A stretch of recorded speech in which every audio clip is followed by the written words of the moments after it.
Bom, pessoal, vamos começar? É daqui aqui? Aqui? Cadê o seu gizinho? Eu vou usar o seu gizinho, então. Tá, então, pessoal, vamos lá. Vou dar esse seminário. Vou começar o seminário.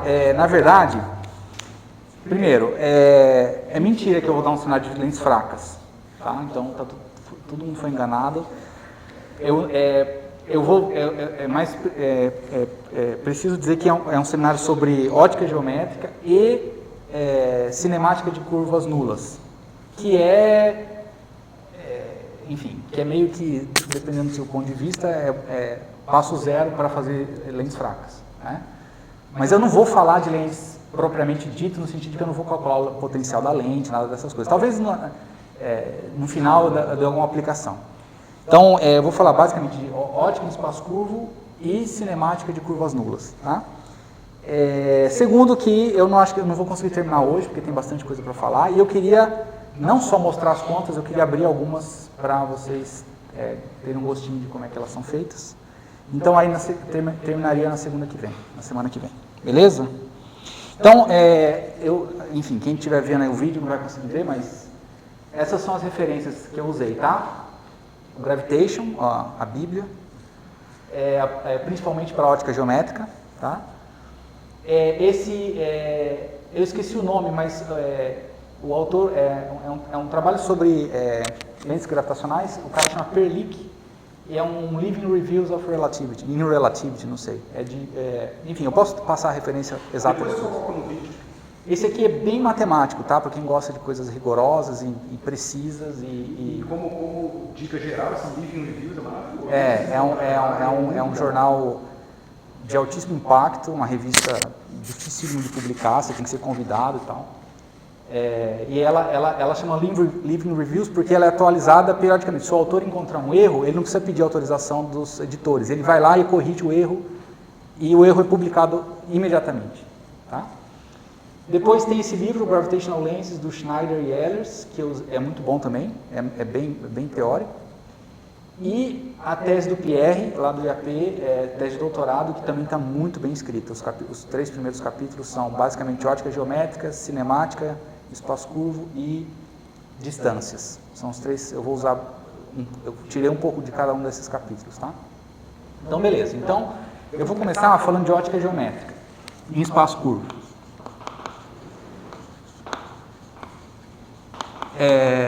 Então, a ideia é a seguinte, basicamente a gente quer estudar cinemática da luz numa geometria arbitrária, né? Então, eu quero saber como é que a luz se move num espaço-tempo arbitrário, e para isso eu preciso estudar as equações de Maxwell nesse espaço-tempo, e as equações de Maxwell são complicadas, deixa eu já começar escrevendo aqui. Então, as equações de Maxwell são, no espaço curvo, são divergente de F 4π Jni, a densidade de Bianchi, né? F ni lambda igual a 0, tem a equação de continuidade de carga, Jmi igual a 0, e finalmente a definição de F, que é a mesma no caso plano. Se você quiser tirar, como aqui a diferença, a conexão não importa, você pode colocar derivadas parciais aqui dentro. Então são essas 4 equações que a gente quer estudar. Claro, a gente quer estudar no vácuo, então a gente faz isso aqui igual a 0. E quer estudar, enfim, quer encontrar soluções dessas equações num espaço-tempo arbitrário. Isso aqui é extremamente complicado. E o que a gente faz é procurar simplificações, né? E a principal simplificação para a cosmologia é a chamada ótica geométrica. Então, a gente supõe que, sob certas condições, essas equações admitem soluções do tipo onda plana, seja lá o que for onda plana no espaço curvo, mas a gente vai ver, tá? Então, vamos começar. Como eu falei, eu quero abrir algumas continhas, tá? Então, assim, se tiver muito maçante, vocês falam, professor, pode pular isso aí, que a gente já sabe, mas eu vou tentar fazer alguma coisa ou outra. Então, pergunta a gente faz no meio, a hora que vocês quiserem, tá? Então, vamos começar escrevendo uma equação de onda no vácuo, tá? Então, uma equação de onda para o potencial a mim, então eu vou jogar isso aqui dentro e vai ficar assim. derivada de del mi ani menos del mi a mi. Isso é igual a zero, então deixa eu escrever assim, zero é igual a isso aqui. Então isso aqui vai ficar um D'Alembertiano de ani menos ani de ami. E aí eu vou somar e subtrair esse cara aqui, ó.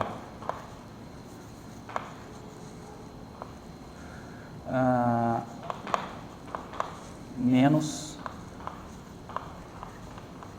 opa,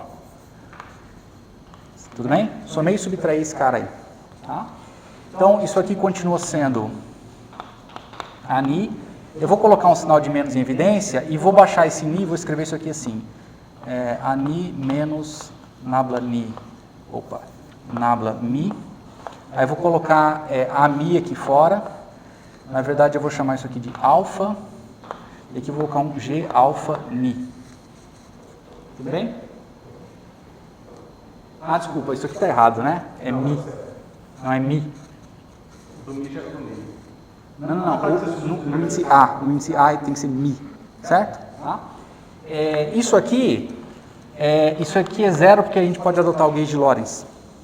Tá? Porque, enfim, eu tenho liberdade de calibre, eu adoto um gauge, isso aqui é zero. Então, o gauge de Lorentz é um gauge relativístico, covariante, é o melhor gauge para a gente trabalhar. Isso aqui vocês vão ver que é completamente relevante, porque todos os observáveis que a gente vai construir são diretamente em termos de E e B. Tá? Então, isso aqui dá zero. Isso aqui é o comutador de duas derivadas covariantes, isso aqui é proporcional ao tensor de Riemann contraído com o vetor. Tá? Então, isso aqui é D'Alembertiano de ani menos, aqui vai ser Riemann de mi, aqui vai ser alfa ni beta,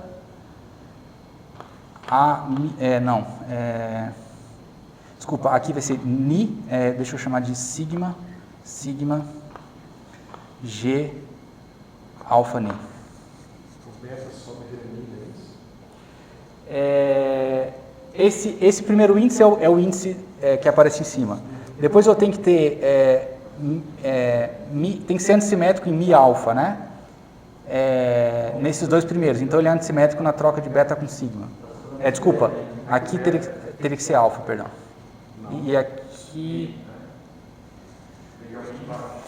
Vamos fazer direito? Fazer uma interrupção aqui. Vamos escrever del mi menos nabla, né? Nabla mi de V alfa. Isso aqui é R alfa sigma mini V sigma. Essa é a conversão do... Isso é exato. Não, mas é a conversão do Mistral Reader? Isso. Ah, tá. Porque na minha cabeça eu uso a conversão do Old, por isso que é ao contrário. Aonde que muda? Fica muda? R mini gama... Na frente aqui? Isso. Ah, tá. Tudo bem. Tá?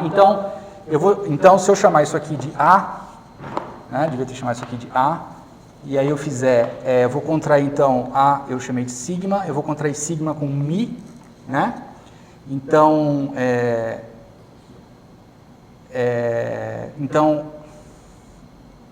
não, peraí, mini tá certo, aqui devia ter, não, desculpa.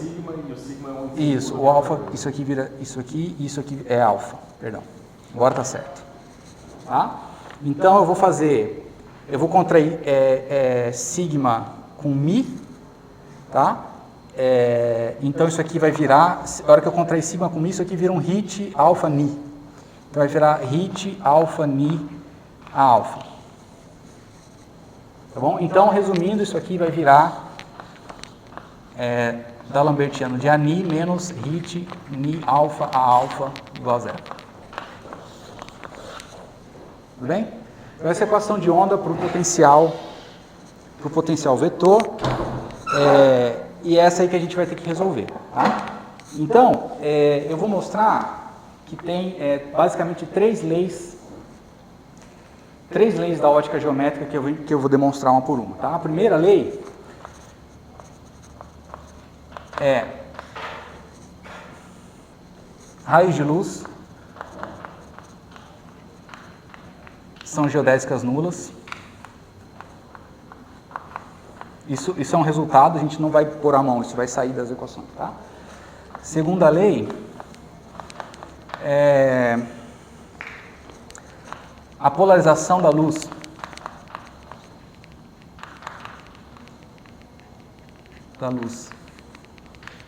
é transportada ao longo de geodésicas nulas.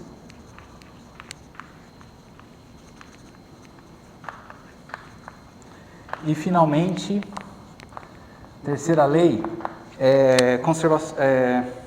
basicamente a terceira lei número de fótons é conservado. Aqui é meio... Está errado falar em fótons, né, porque nada disso aqui é quântico, mas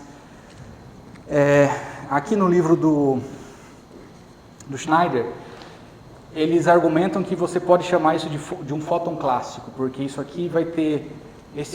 a gente vai encontrar uma corrente conservada, e essa corrente tem tudo que uma corrente de partículas tem, então você pode chamar de um fóton clássico, tá? Mas, basicamente, se você não quiser, você pode... Isso aqui, o que isso aqui está dizendo é que a gente vai encontrar uma corrente conservada. E essa corrente é tal que a carga associada a essa corrente é número de partículas por volume. Tá? Muito bem. Perdão, número de partículas. Não por volume, número de partículas. Então, essas são as três leis, tá bom? E vamos lá, vamos mostrar uma por uma. Para isso, eu tenho que definir o que eu vou chamar de ótica geométrica, né?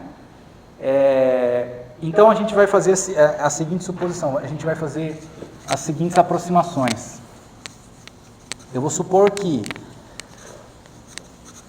primeiro, eu vou supor uma solução do tipo WKB para o potencial AMI.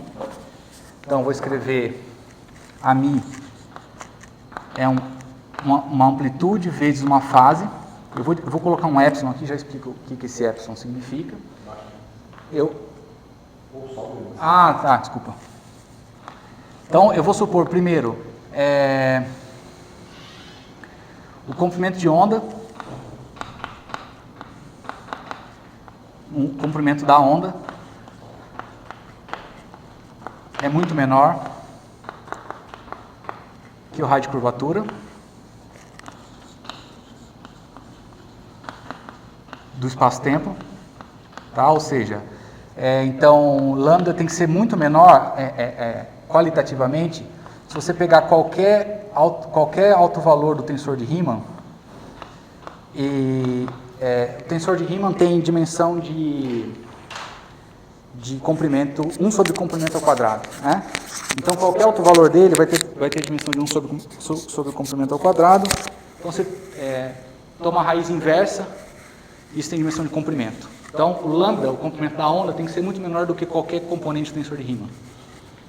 Qualitativamente, tá? Você pode fazer uma coisa mais formal, que é calcular um escalar chamado escalar de Kreutzmann, que é a contração de R com R. R alfa beta gama contraído com R alfa beta gama, tira a raiz disso. Você lembra o Riemann, tipo aquela associação de Petrov, né? Levando o espaço de 6 dimensões e 6 dimensões. Não, estou pensando num escalar de curvatura mesmo. Não, eu digo para você essa classificação dos alto valores. Ah, sim, sim. Ele fala de uma transformação linear de duas formas e duas formas. Isso. Porque, qualitativamente, a onda tem que ser muito menor do que o raio de curvatura do seu espaço-tempo. O que é a ótica geométrica no eletromagnetismo? É o limite em que a onda é muito menor do que qualquer obstáculo que tiver na frente dela. Então, se você pegar uma lâmina de barbear e acender uma lanterna, você vai ter difração nas bordas da lâmina, porque a largura da lâmina é da ordem do comprimento de onda da luz. Então, não vale ótica geométrica. Tá? Mas se você pegar uma bola de futebol, enfim, que for muito maior do que o comprimento de onda da luz, vale ótica geométrica. É basicamente isso. Isso é a mesma coisa que uma aluna que está trabalhando com teoria cinética em espaços curtos, é a mesma condição que você faz para fazer teoria cinética em espaços curtos. Isso. Você quer que o comprimento de onda das partículas seja muito menor do que o comprimento de onda do universo para serem partículas usuais. Isso. Basicamente, se isso não for verdade, você vai ter fenômeno de difração. Não é mais bolinha. Por exemplo, se você jogar luz infravermelha num buraco negro, ela vai se espalhar, vai ter fenômeno de difração. Você vai estar bem longe do limite de ótica geométrica. Tá? Segundo, lambda deve ser menor do que qualquer comprimento de onda característico, que eu vou chamar de L. Então, esse L é qualquer... imagina que você constrói um pacote de onda, e esse pacote de onda tem um comprimento natural, o tamanho do pacote. Lambda tem que ser menor do que o tamanho do pacote. Ou seja, ele tem que ser muito menor do que as características típicas, não só as distâncias típicas do espaço-tempo, mas também do próprio pacote. Significa que eu vou estar só olhando para comprimentos de onda que são bem pequenininhos em relação ao próprio pacote da onda. Tá bom?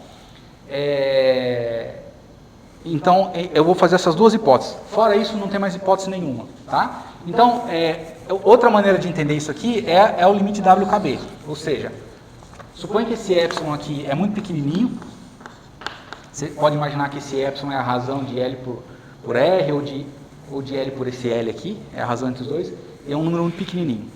Então, eu vou colocar esse epsilon aqui para deixar claro que eu estou supondo que a fase varia muito mais do que a amplitude. Então, é uma aproximação WKB, ou seja, a minha onda é um negócio assim. Tá? Então, isso aqui é a amplitude e isso aqui é a fase. Então, enquanto a fase variou pra caramba, a amplitude variou muito suavemente. Tá? Ela pode, inclusive, ela tem que ser uma coisa suave, né? Tá? Essa é a aproximação WKB. Tá? E no final, eu vou fazer contas com isso aqui, vou guardar os termos dominantes em epsilon, e no final vou fazer epsilon igual a 1, porque esse epsilon é só um parâmetro de controle, só para eu saber quem são os termos dominantes. No final eu jogo fora. Tá? Muito bem. Então, deixa eu dar alguns exemplos. Raio de curvatura do universo. Quanto que vale o raio de curvatura do universo?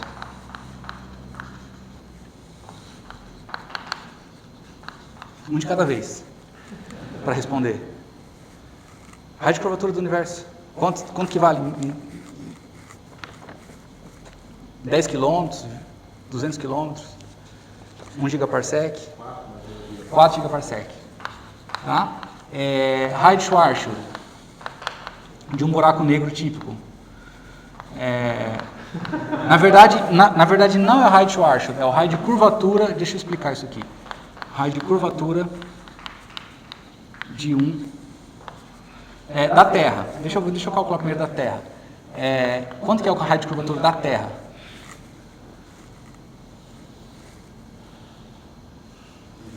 Essa é pegadinha, porque nem eu sabia. Duas unidades astronômicas. Não é o raio da Terra, é o raio de curvatura da Terra. Então você escreve uma métrica de Schwarzschild para a Terra. E você vai calcular isso aqui, R mi alfa beta gama com R mi alfa beta gama. Aí você vai tirar a raiz e depois você vai elevar menos meio.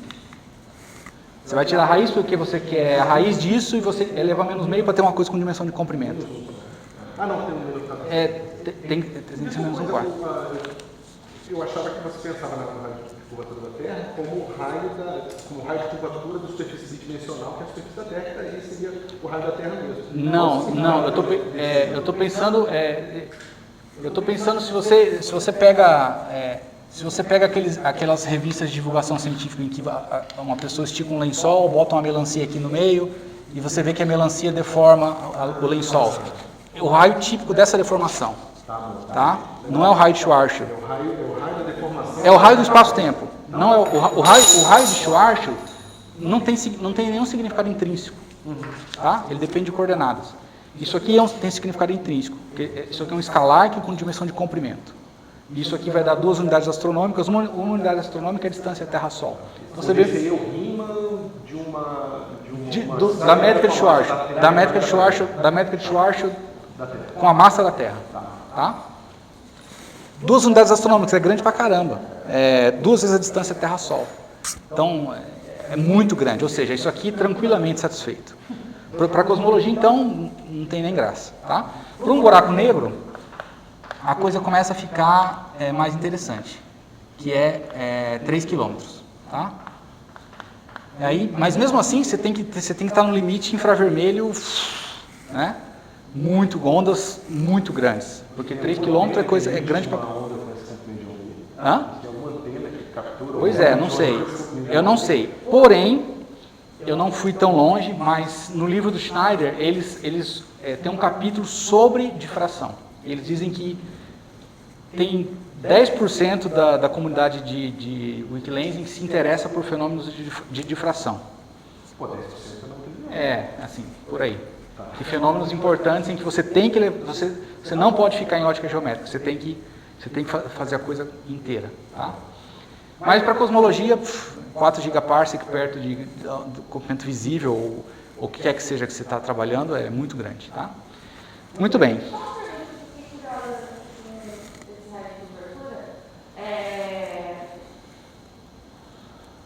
É o raio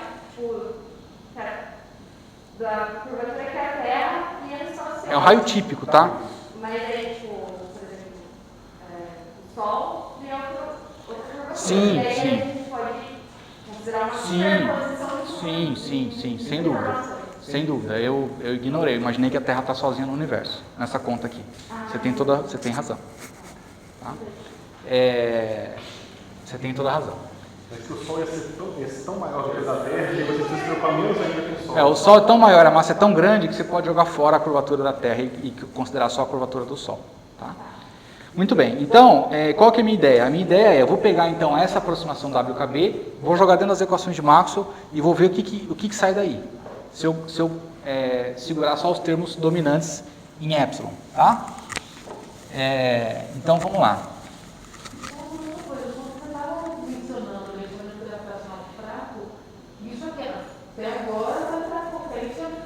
Isso aqui é por isso que eu quis começar com isso, por duas razões, porque isso é absolutamente geral, sim, dificilmente você vai fugir disso em cosmologia, dificilmente.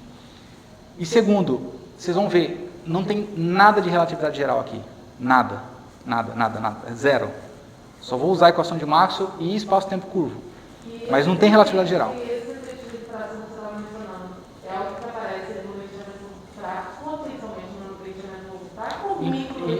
Aí não saberia te responder, Mari, mas eu fiquei muito interessado em saber aonde é que essas coisas são importantes. Talvez esse microlensing. Isso. Podemos até pensar num seminário futuro. Tá? Eu fiquei muito interessado em saber também, eu não sei quando é que você faz isso. Eu sei que o pessoal estudando astrofísica de buracos negros tem que se preocupar com isso sim, porque você está fazendo espalhamento de ondas por um buraco negro, você tem que levar você não pode usar ótica geométrica, pura e simplesmente, tá? Então eu vou pegar isso aqui e vou jogar nas equações de Maxwell, tá? E vou considerar os termos dominantes.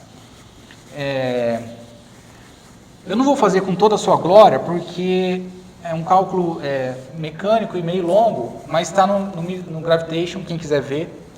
No Gravitation, o que eles fazem? Eles fazem isso aqui.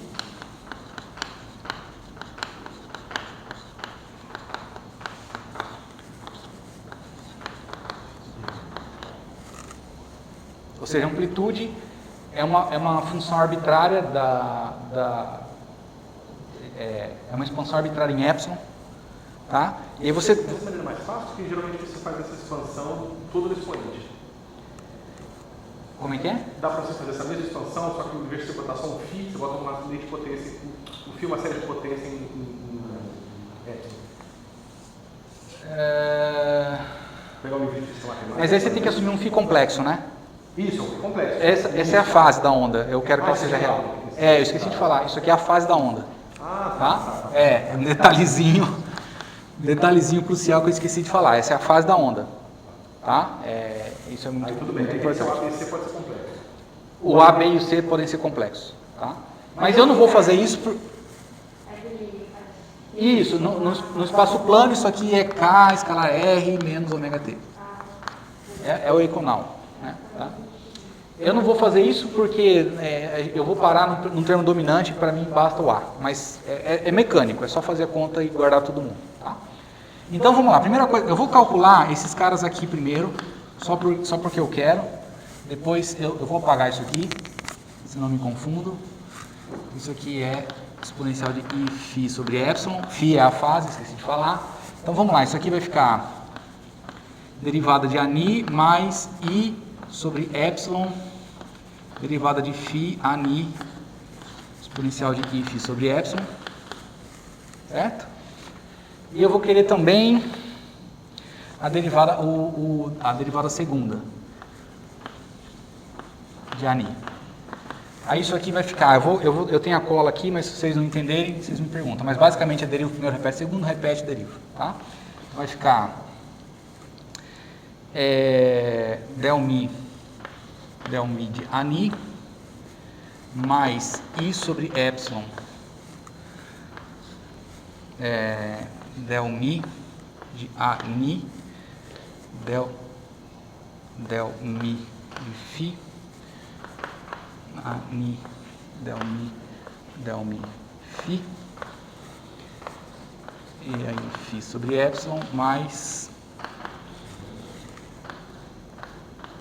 del mi ani mais I sobre epsilon ani del mi φ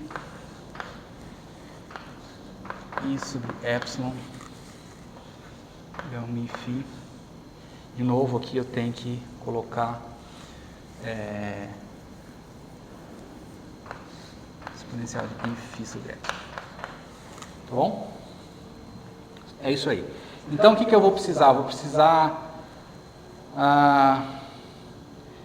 eu vou precisar eu tenho duas equações. Eu tenho a equação de onda e tenho a condição de Lorentz. Tá? Então, na condição de Lorentz eu tenho o divergente de A tem que ser zero. Tá? Ou seja, eu vou contrair mi com mi. Só que dessa expressão, esse termo domina. Esse cara é muito maior do que esse. Então eu jogo isso aqui fora. Tá? Então isso aqui é aproximadamente I sobre epsilon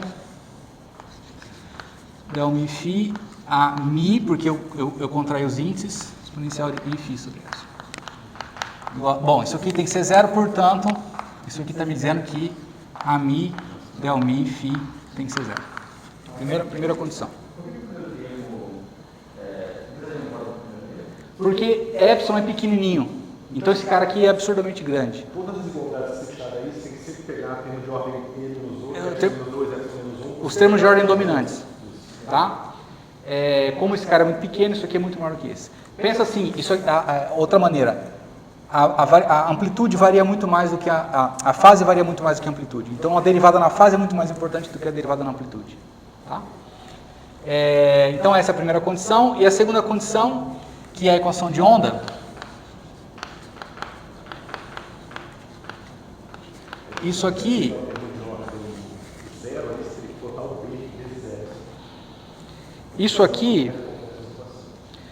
da equação de onda, eu vou então, deixa eu apagar isso aqui, mas basicamente, o que eu preciso a equação de onda D'Alembertiano menos Riemann é Hit vezes A, o D'Alembertiano eu acabei de apagar, estava escrito aqui, tá? Depois, se vocês quiserem, eu dou para vocês. Mas, basicamente, isso aqui vai ser, sem nenhuma aproximação, isso aqui é menos 1 sobre epsilon quadrado del mi φ ani mais I sobre epsilon 2 del mi φ del mi ani mais del mi del mi φ ani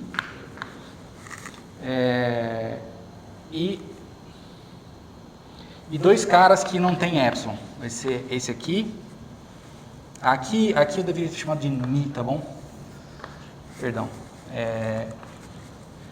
Ani menos R ni alfa alfa.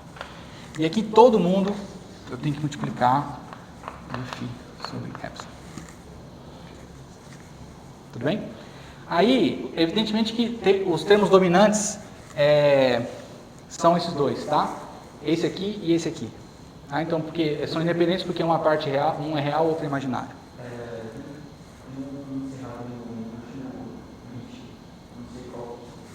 Obrigado. Tá? Mas basicamente, então, esse cara e esse cara são muito mais importantes que esse cara aqui. Tá? Então eu tenho duas condições. Então essa aqui eu vou guardar, essa é a primeira condição. E a segunda condição é que isso aqui tem que ser zero. Guarda esse cara aqui. E a segunda condição é essa aqui, que é 2 vezes ani mais nabla mi de φ ani igual a zero. Essas são as duas condições. Tá? Então tem 3 condições aí para satisfazer. Tudo bem? Aqui nessa última etapa, é uma condição mesmo ou uma aproximação? Que é que esse não Isso aqui, ó, isso aqui tem que ser zero. É isso aqui, ó, isso aqui tem que ser zero, isso aqui tem que ser zero. O termo que multiplica epsilon, 1 sobre epsilon quadrado tem que ser zero, o termo que multiplica 1 sobre epsilon tem que ser zero. Isso aqui joga fora, é pequeno. Tá? Ok, então, para seguir em frente, o que a gente faz? A gente vai chamar, eu vou chamar, então, isso aqui, o fato de nesse limite, eu apaguei a borda, desculpa. O fato de nesse limite, uma coisa que é importante, eu tenho basicamente 2 variáveis para controlar, a amplitude da onda e uma função escalar. Tá? Então, vejam que tudo depende, ou um índice corresponde à amplitude da onda, ou é um índice que vem numa derivada de um escalar. Então a gente introduz uma forma, Kami, que é o vetor de onda. Tá bom? É o gradiente de uma função escalar, da fase. Tá bom? Você pode mostrar que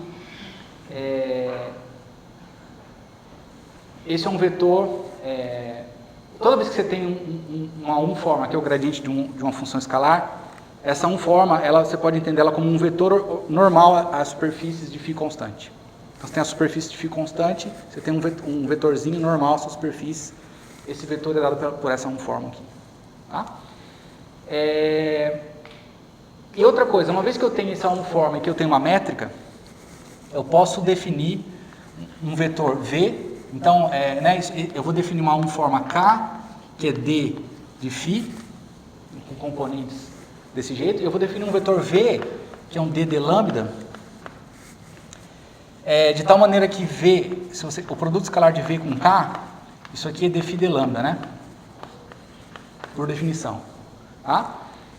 Se eu pegar, se eu fizer d φ de lambda igual a zero, eu estou adiantando porque eu não falei isso ainda, mas daqui e da minha definição segue que Kami igual a zero. Eu pulei um pouco aqui a discussão, né? Porque isso tem que valer para qualquer amplitude, portanto, o produto desse vetor com ele mesmo tem que ser zero. Tá? Então, Kami não só é o gradiente de uma função escalar, mas ele é uma forma nula. Tá? Então, toda vez que eu tenho uma forma, eu tenho naturalmente associado um vetor, que é d φ de lambda, e se isso aqui for zero, significa que V é proporcional ao dual de K. Tá? Esse fator de proporcionalidade a gente pode escolher como sendo 1, ou seja, Vmi, que é o componente desse vetor V, eu posso escrever como dx mi de lambda, e posso chamar isso aqui sem problema nenhum de Kami. O que eu quero dizer aqui é o seguinte: se eu tenho um vetor dual que é o gradiente de uma fase, o dual dele é uma curva que cruza as fases. Imagina os planos de φ constantes e tem uma curva que vai atravessando esses planos ortogonalmente. Essa curva é dada por dx de lambda. E o vetor tangente a essa curva é o próprio K, com o índice em cima. Tá? Então, pulei esse pedaço aqui, mas enfim, essa condição me diz que esse vetor é um vetor nulo. Essa condição aqui me diz que esse vetor tem que ser ortogonal à polarização. E essa aqui a gente já vai ver o que ela diz, é um pouquinho mais complicada, mas eu já queria, daqui eu já queria explicitar dois resultados interessantes. Primeiro, o vetor de onda, a gente vai interpretar isso aqui como sendo o vetor da onda, tá? Ele só é nulo na aproximação de ótica geométrica. Tá? Então, se eu tivesse pego termos de ordem superiores, isso aqui não ia dar zero. Significa que se a luz estiver andando num espaço-tempo com uma curvatura muito grande, a luz não necessariamente precisa se propagar na superfície do cone de luz, ela pode se propagar dentro do cone de luz. Tá? A luz não necessariamente vai andar no cone, ela pode andar dentro do cone. Ela não vai andar fora, evidentemente, mas ela pode andar dentro do cone. Segundo, é que a onda é transversal, ou seja, a amplitude oscila aqui e a onda se propaga aqui. Elas são transversais, tá? Porque a amplitude é ortogonal à direção de propagação da onda. De novo, eu quero chamar a atenção, isso só é verdade na aproximação de ótica geométrica. Nada disso é verdade se eu sair dessa aproximação. Tá? Assim, eu não sei se é óbvio ou não, mas como a gente tem certeza que esse del mi phi, que é a mi, é o vetor de onda e é o vetor da direção da propagação da onda? Sim, é óbvio? Não, eu defino isso como sendo vetor de onda. Tá? Eu defino isso como sendo vetor de onda porque porque a variação da fase enfim, você pode mostrar, você pode voltar lá na física plana, no Minkowski, você vai ver que φ é uma solução da equação de onda, tá? E que a derivada temporal de φ é a frequência da onda e a derivada espacial de φ é o número de onda. Tá? Então eu já sei que tem que ser no limite. Então, você pode pensar de outro jeito. Faz a conta lá em Minkowski, você vai encontrar que isso aqui, naturalmente lá em Minkowski, é um vetor de onda, e aí você vem e faz isso aqui. Pronto. Então, espaço curvo. Tá? Se você olhar para o potencial vetor também, você vai ver que aquela direção de maior crescimento da gente, mas se você entrar imediatamente em cada ponto nas direções ortogonais, você tem variação zero. É como se você estivesse na parte constante da onda. Então a onda está propagando na direção onde ela está variando. Isso. Outra coisa que é o seguinte, uma vez que esse vetor é nulo, ele é simultaneamente paralelo e ortogonal às fases de φ constante. Porque ele é nulo. Então, quando for conveniente eu vou dizer que ele é paralelo, quando for conveniente eu vou dizer que ele é ortogonal. Porque eu posso. Tá? Ok, beleza. E aí, dessa equação aqui, sai uma condição mais interessante, quer dizer, as outras também são interessantes, mas aí sai uma condição um pouquinho mais complicada. Eu já me adiantei um pouco, me empolguei, mas deixa eu escrever aqui. No meu script eu estava preparando para dar essa notícia de maneira mais, assim, bombástica, né? Para todo mundo ficar impressionado. Pô, a primeira vez que eu descobri que o fóton não precisa ter... Ele não precisa se propagar na geodésica nula. Eu falei, como assim? Não pode. Como assim? Não, fóton... Não precisa. Mas, enfim, eu defino o número de onda, eu vou definir uma amplitude real, que é a norma da amplitude complexa, tá? Então, essa barra significa complexo conjugado. E eu vou definir uma polarização, um vetor de polarização que é A vezes AμI. Só para... porque é conveniente, tá? Essa aqui é importante, é fundamental, mas essas aqui é mais por conveniência. Eu separei a amplitude num número vezes um vetorzinho complexo. Na verdade, nem precisa ser complexo. Se você considerar que ele é real, você vai estar no final do dia assumindo que a onda é linearmente polarizada. Isso não é problema nenhum se você quiser fazer ela circularmente polarizada, basta você somar duas ondas linearmente polarizadas fora de fase. Aí você tem uma onda... É assim mesmo, não é? Não, desculpa. É nada, tá errado. Então esses caras são ortogonais, esse cara tem norma zero, tá?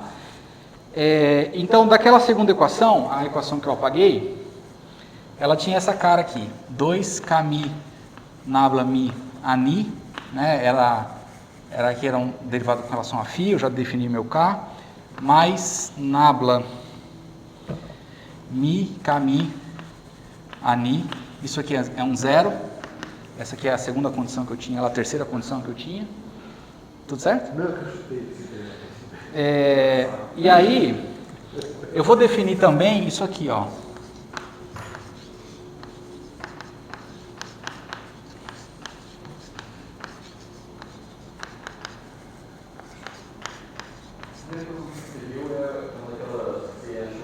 Isso, é que vinha 1 sobre epsilon, era I sobre epsilon, tá? É essa aqui. Eu só troquei onde tinha del mi, nabla mi phi, eu escrevi kmi, tá bom? Então, eu não falei, mas enfim, lambda é um parâmetro afim ao longo dessas curvas, tá? E isso aqui é a derivada total ao longo da curva, tá?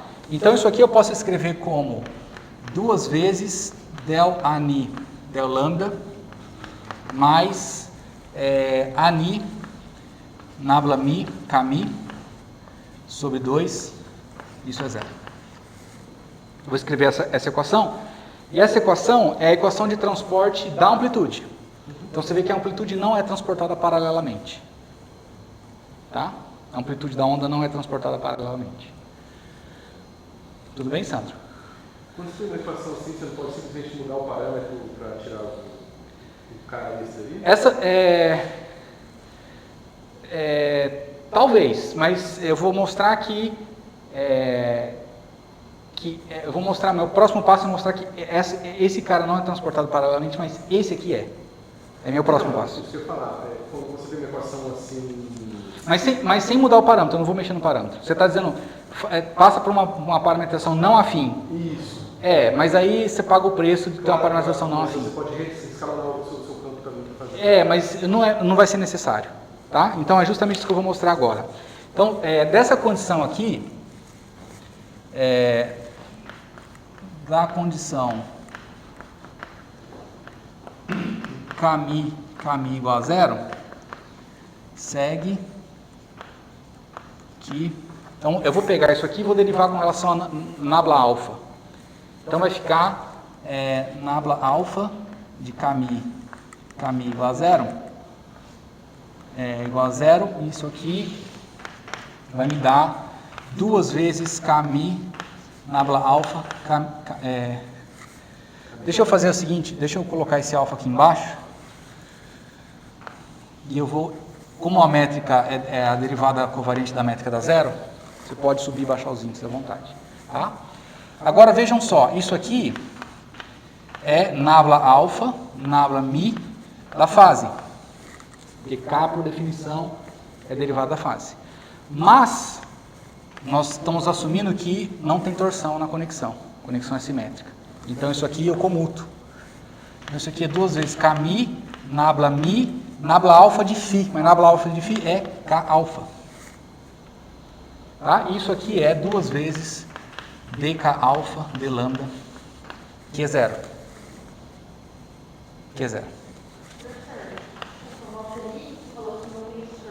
Não tem torção no espaço-tempo.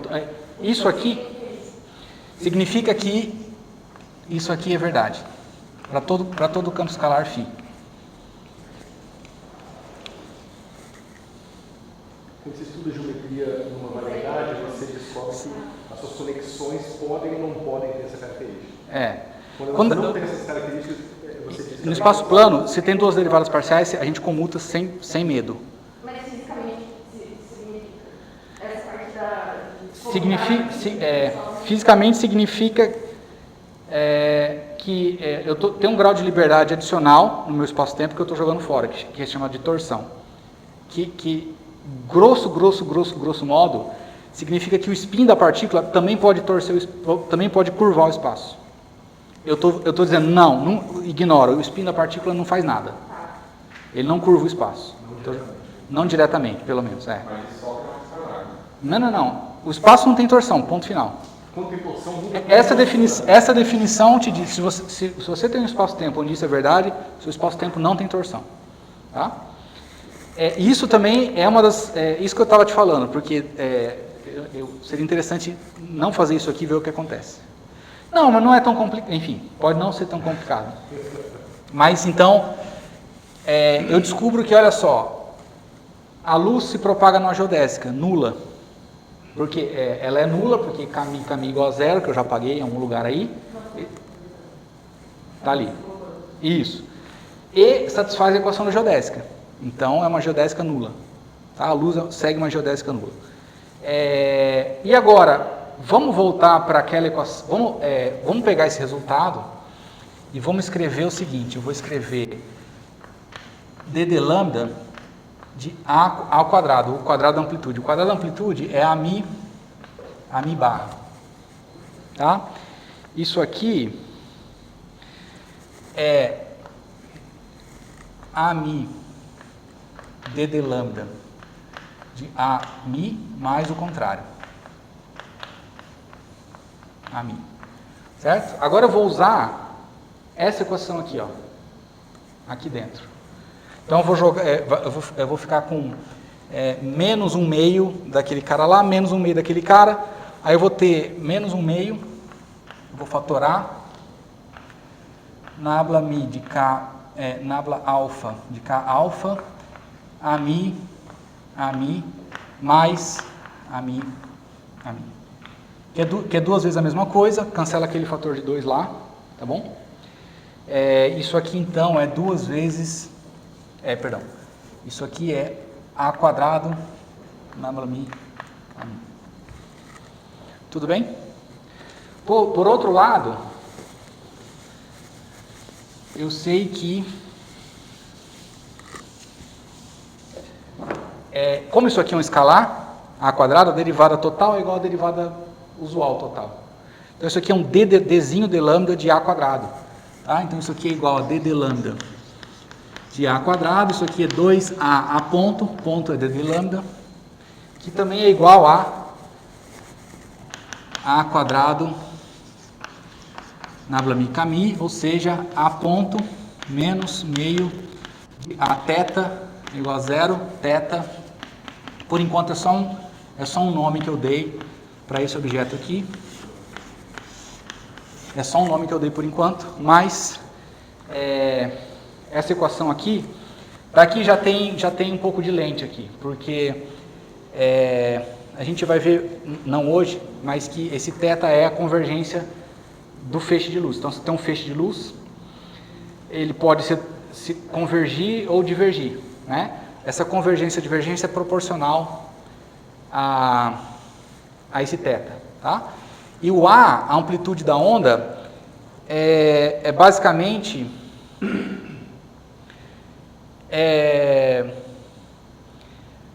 É a raiz da intensidade, grosso modo. A intensidade da onda é proporcional à amplitude ao quadrado, tá? Então, isso aqui a gente pode escrever numa equação de conservação do fluxo luminoso. Depois eu vou fazer isso com mais calma. Só queria antecipar esse resultado que a gente vai usar lá na frente, tá? Se você quiser pensar nisso só com uma contagem de partículas no feixe, você poderia fazer... Eu vou fazer, eu vou fazer. Mas depois tem aquela lei de... eu não sei como é que traduz isso, aquele focusing theorem, teorema de focamento, não sei como é que traduz isso. Focalização. De focalização, isso. Que te diz como que você pode focar ou desfocar um feixe de luz, dado um tensor de Riemann, tá? E vai vir daqui o teorema, tudo bem? Mas segura isso por enquanto, e é isso. Então, tem essas 3 contas aí. Não é só isso não. Tem mais coisa. Eu vou guardar isso aqui e vou voltar para aquela equação, que era essa equação aqui, d de lambda de a mi mais 1 meio de nabla alfa k alfa a mi igual a 0, e vou escrever isso aqui vezes esse a mi como amplitude vezes a fase, vezes um vetor complexo, tá?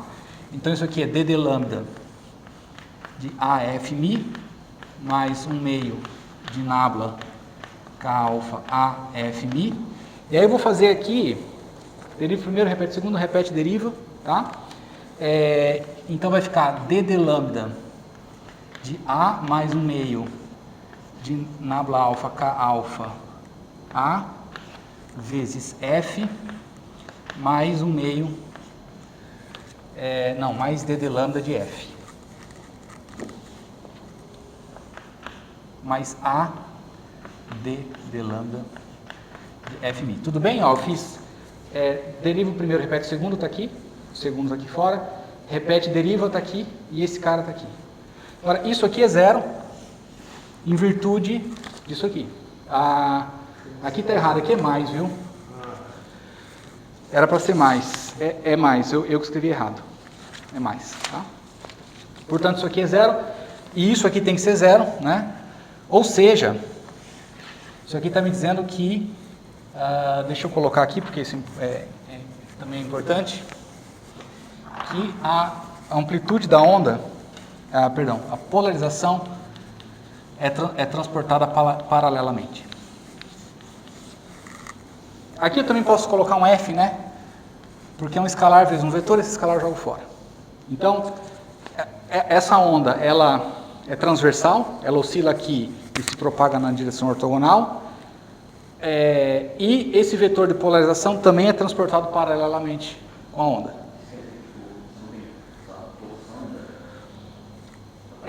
Só quer dizer isso, que ele é transportado, ele segue a lei de transporte dele é a mais paralela possível.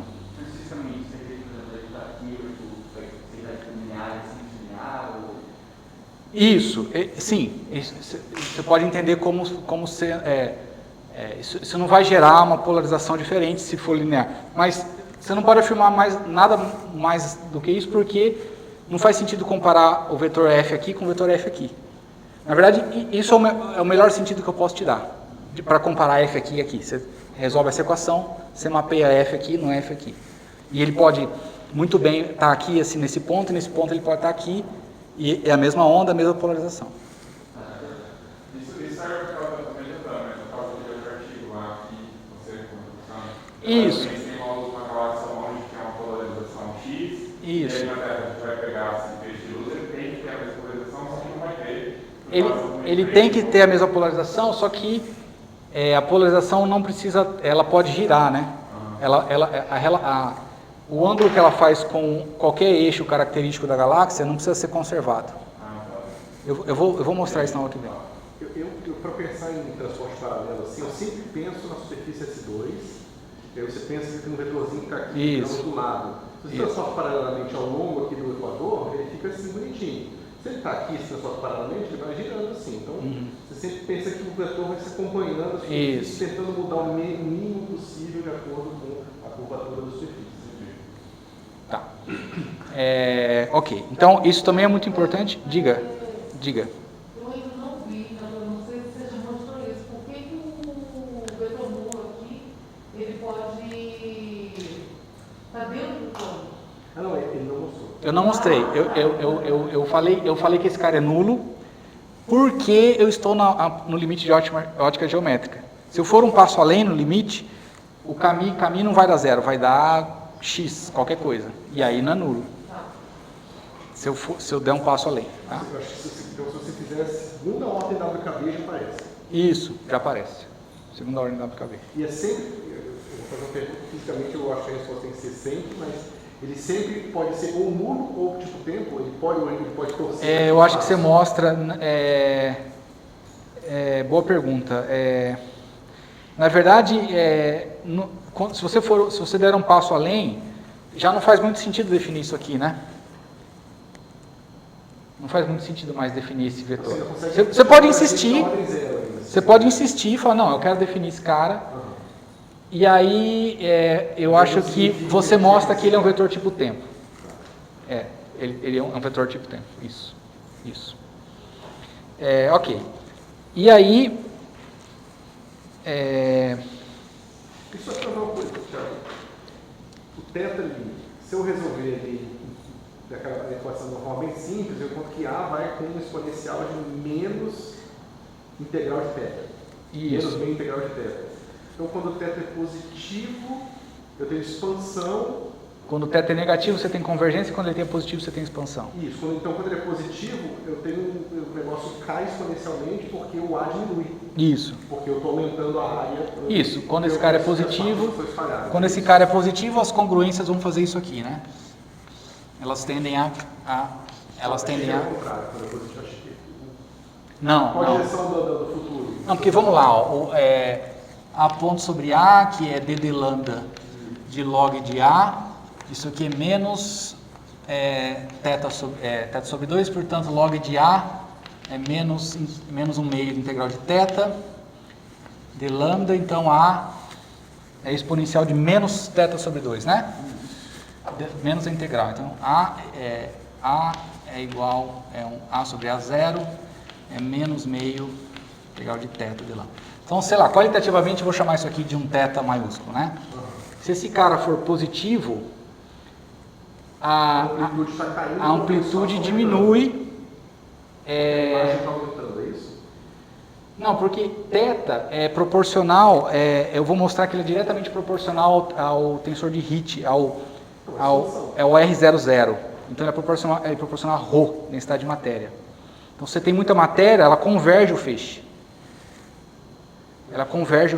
Imagina no limite em que o feixe é totalmente convertido num ponto. O feixe converge, o A não aumenta?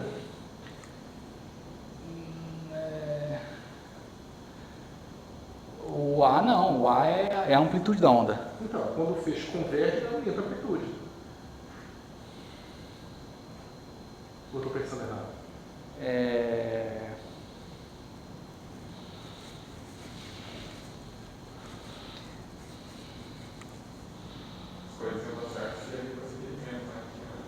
Não, eu acho que está certo. Porque quando o θ é positivo, significa que você está tendo divergência aqui, né? As partículas estão se afastando. Então o A tem que diminuir. Eu não sei se estou pensando errado. Eu preciso pensar. Quando, na verdade, eu deveria escrever esse A como, se eu escrever ele como raiz da área, aí fica mais fácil, porque a gente falaria diretamente em termos da área, né? Porque você pode imaginar que a intensidade é a área sobre A quadrado. Não, tudo bem, né? Mas eu concordo. Bom, não sei te responder agora. Eu estava com essa figura mental na cabeça de que elas iam convergir. Bom, elas convergem, né? De fato. Eu estou seguro daquele sinal lá, de que é um sinal positivo. Não, você tem toda a razão. Se θ é positivo, elas divergem, você tem toda a razão. Eu até fiz um desenho aqui, ó. Se θ é positivo, elas estão divergindo, você tem razão. E a amplitude está caindo. A amplitude cai, você tem toda a razão. É justamente porque a amplitude é o inverso da área, isso. Tá bom. Ok, então eu só quero mostrar mais um resultado e talvez a gente pudesse parar por aqui hoje, senão eu vou matar todo mundo de tédio, mas só vou mostrar então que o número de fótons é conservado e aí na aula que vem eu vou usar isso aqui para estudar de fato a geometria de um feixe de luz. Eu tenho um feixe de luz, eu tenho uma seção reta, que é a área do feixe, e eu quero saber como é que essa área é deformada à medida que o feixe se propaga na minha direção. Então, deixa eu mostrar antes o último resultado.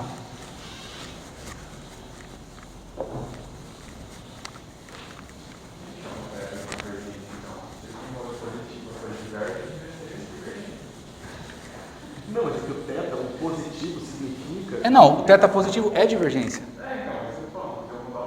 Não, por quê? Porque ele é chamado de convergência. Sabe por quê? Porque geralmente o θ é negativo, porque geralmente a interpretação é atrativa. É que aqui tem uma sutileza que são geodésicas nulas, né? Não são geodésicas tipo tempo. Tá bom, deixa eu mostrar então o último resultado, que é o seguinte. Vamos voltar para essa equação aqui. Então a equação que é del A del lambda mais 1 meio de A θ igual a 0.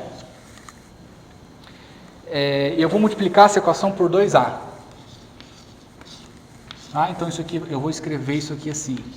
d de lambda de A quadrado mais A quadrado θ igual a 0. Eu vou escrever isso como d de lambda de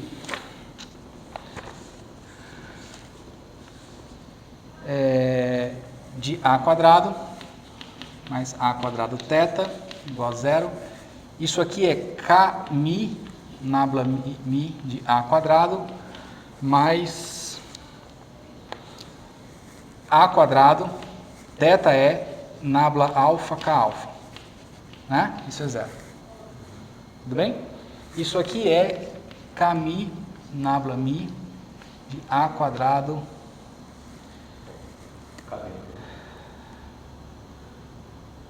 O K tá dentro do pai. O K está dentro. Kmi igual a 0. Portanto, a gente tem uma coisa do tipo nabla mi, jmi igual a 0.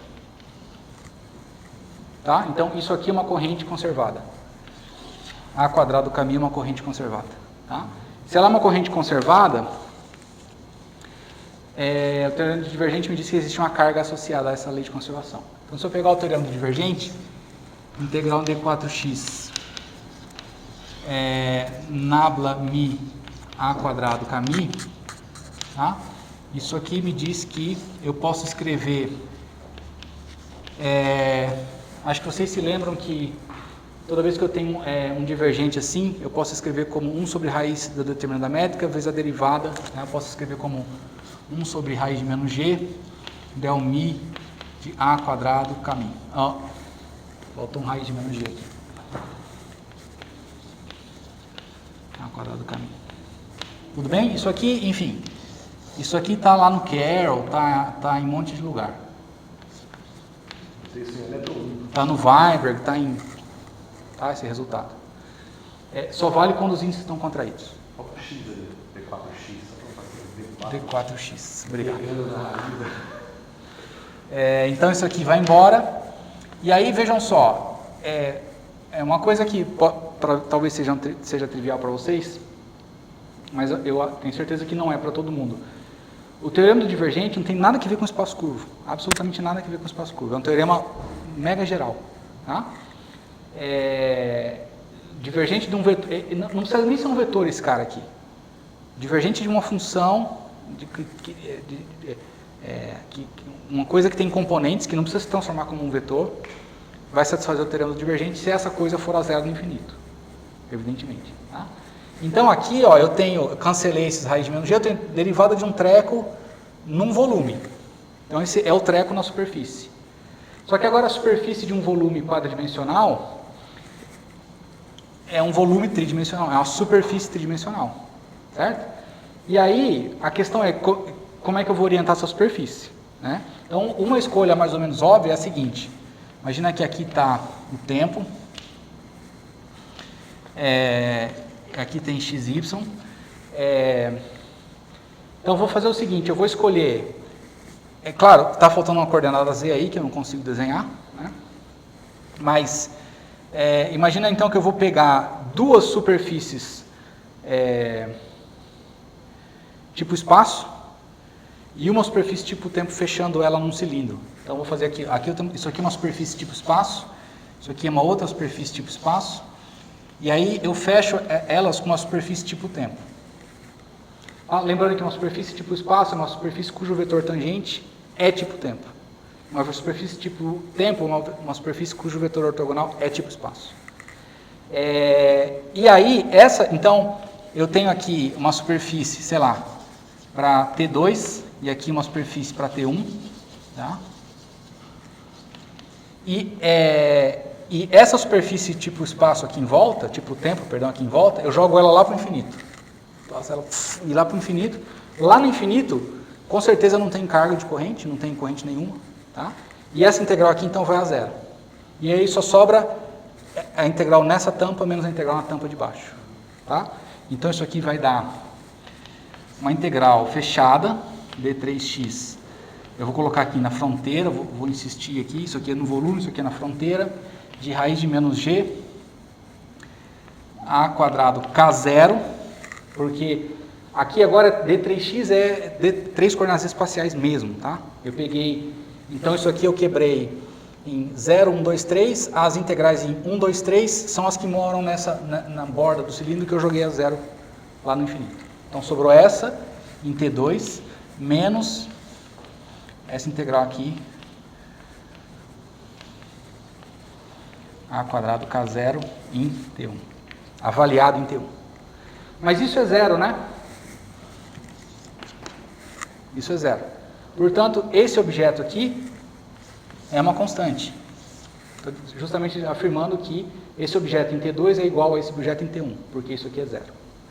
Tá? Então, esse objeto aqui é a carga conservada.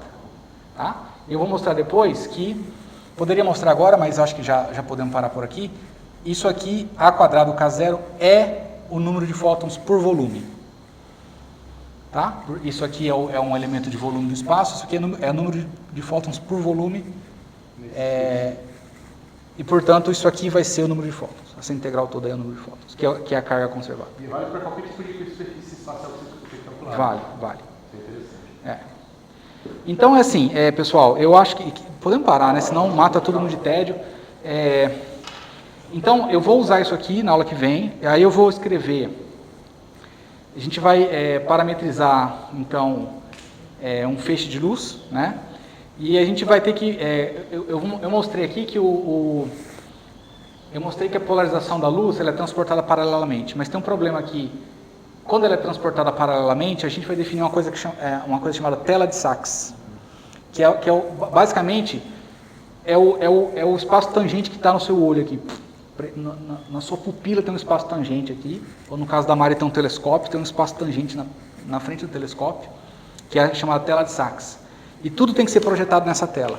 Então, o vetor de polarização, embora ele seja transportado paralelamente, ele não tem a obrigação de estar sempre morando nessa tela. Então, à medida que ele viaja, ele sai dessa tela. Essa tela não é paralelamente transportável? Não. Aí você tem que definir um transporte paralelo projetado na tela. E tudo tem que ser projetado na tela. Tá? Eu vou fazer isso e aí eu vou mostrar, basicamente, que, dado uma coleção de curvas, você tem dois objetos. Você tem a convergência, que a gente já viu, aquele θ, e tem também o cisalhamento da curva, que basicamente o θ, ele modifica a área da curva, mantendo a forma, e o cisalhamento ele faz o contrário, ele mantém a área, mas altera a forma. Esse cisalhamento não é o gama, é outra coisa, que me confundiu um pouco também. Não é o que o Euclides vai medir, embora estejam relacionados. Acho que é isso, né? Quem quiser pode copiar. Ou quiser o arquivo PDF.